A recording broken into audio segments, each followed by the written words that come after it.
ایک اور اہم خبر آپ کو دیتے چلے کہ مصطفیٰ کمال کی گرفتاری سے بچنے کے لیے جتن جاری ہے۔ کلفٹن میں زمین کی غیر قانونی الاٹمنٹ کا یہ کیس ہے جس میں مصطفیٰ کمال کی جانب سے بچنے کی کوشش کی جا رہی ہے۔ اس کیس میں چیئرمین پی ایس پی نے ضمانت قبل از وقت گرفتاری کے لیے سندھ ہائی کورٹ میں درخواست بھی دائر کر دی ہے۔ مزید تفصیلات جانتی ہیں کر دی گئی، کیا تفصیلات ہیں آپ کے پاس؟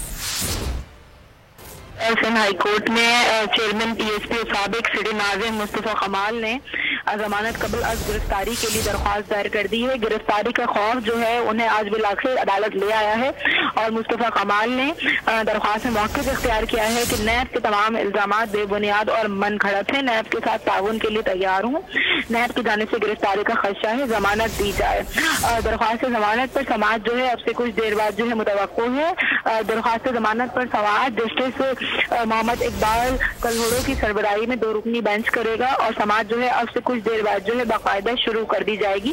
واضح رہے کہ ساحل سمندر کی اراضی کی غیر قانونی الاٹمنٹ کے حوالے سے جو ہے کیس احتساب عدالت میں جاری ہے اور احتساب عدالت میں 2 دفعہ پیش نہ ہونے پر گزشتہ سماعت پر عدالت نے مصطفیٰ کمال کو حتمی نوٹس جاری کیا تھا پیشی کے لیے، جس کے بعد 28 جولائی کو انہیں یعنی کہ کل پیش ہونا تھا اور بالآخر آج جو ہے وہ ضمانت قبل از گرفتاری کے لیے انہوں نے سندھ ہائی کورٹ سے رجوع کر لیا ہے۔ مریم بتائیے گا کلفٹن میں موجود کتنی غیر قانونی الاٹمنٹس ہیں جن کے بارے میں یہ درخواست دائر کی گئی مصطفیٰ کمال کی جانب سے؟